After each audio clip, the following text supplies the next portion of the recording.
World leaders have agreed an 11th-hour deal on climate finance at the COP29 summit in Azerbaijan. Wealthier countries have pledged $300 billion a year by 2035 to help poorer nations tackle climate change. But there wasn't universal support for the deal, with the Indian delegation calling the figure a paltry sum.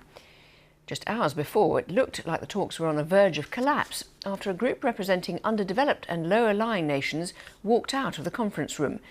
They eventually came back to the negotiating table, but were angered by the offer from wealthier nations, which was far short of the $500 billion they wanted.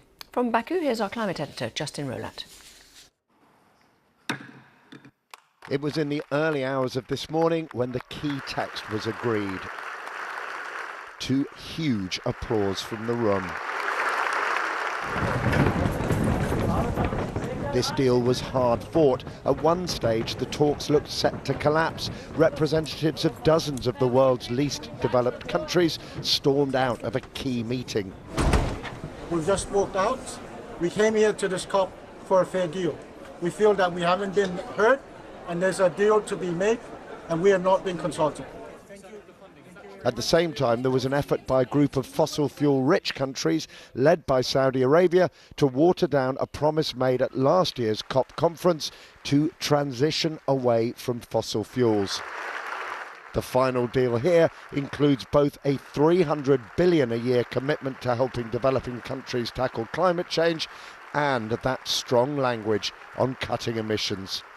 I'm very pleased that we've got this deal through. It's the right thing for Britain. It's the right thing for speeding up the clean energy transition, which is good for Britain and it will help protect us against climate change, and that's the right thing to do. And it will also help generate jobs and growth for people in Britain. It's an 11th hour deal at the 11th hour for climate and for keeping 1.5 degrees alive. It's the right thing to do for Britain and the right thing for the world.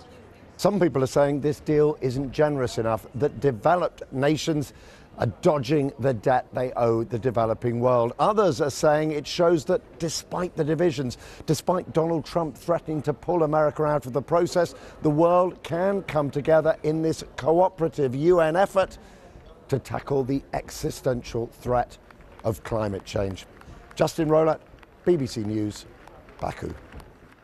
Well, as we've heard, there's been a mixed reaction to the deal. The Indian representative at COP29 said they had strong reservations to the agreement and accused developed countries of being unwilling to fulfil their financial obligations to the rest of the world. Here's their delegate, Chandni Raina. This document is nothing more than an optical illusion. This, in our opinion, will not address the enormity of the challenge we all face. Therefore, we oppose the adoption of this document. We oppose the adoption of this document. India opposes the adoption of this document, and please take note and regard of what we have just said from the floor of this room. Henna Hundal, National Coordinator of Climate Live USA and COP29 delegate who's just returned from Baku, shared her thoughts on the deal.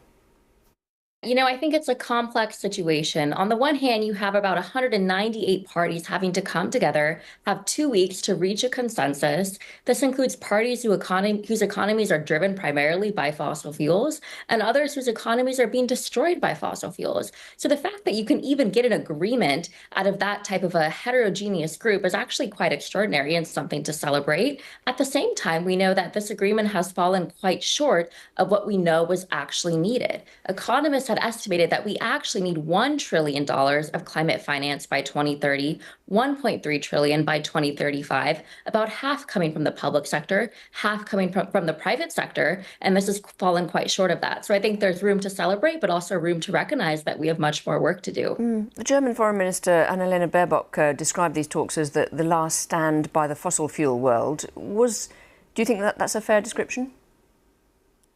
I think we've certainly have seen a lot of fossil fuel lobbyists who attend these conferences, and that's been a point of concern among many people. It's also a matter of these conferences structurally involve bringing multiple parties and people and those with different interests around the table. It's really a very wide net that you're casting. And so it can be quite challenging to reach an agreement when you have all these people coming with different ambitions, visions, agendas, and goals. And to finally reach something like even $300 billion of climate finance is something worth celebrating. But I think there's definitely room for improvement here, and certainly really taking a hard look at the role of the fossil fuel industry and potentially having a role at these talks is something that we need to do for sure.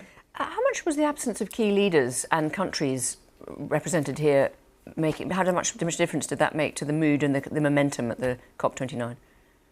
Well, I think it's undeniable that President-elect Donald Trump is returned to office next year, casted a long shadow over the proceedings of the conference. I mean, I heard talk about that both overtly and tacitly. People are sort of writing off the United States participation for the next 4 years. It was kind of stunning to witness, given that I was there at COP26 in Scotland in 2021, when then President Biden's climate envoy, John Kerry, played a crucial role in negotiating the final deal that was reached in the 11th hour.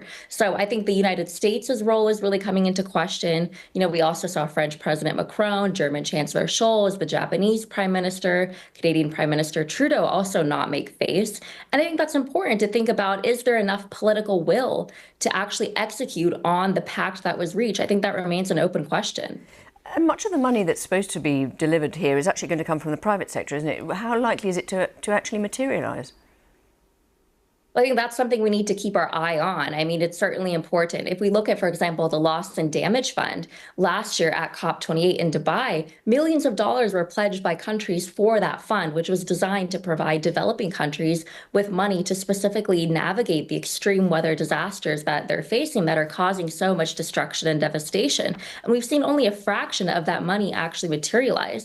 So I think that's probably one reason why the conference extended into overtime in the manner that it did and was particularly fraught, because not only do we need to reach the numbers, those climate finance numbers that the economists are telling us, but we have to make sure that these are not empty promises. And so I think there's certainly that sentiment felt among a lot of people, and increasingly so as we watch some of these promises not quite materialize over the years.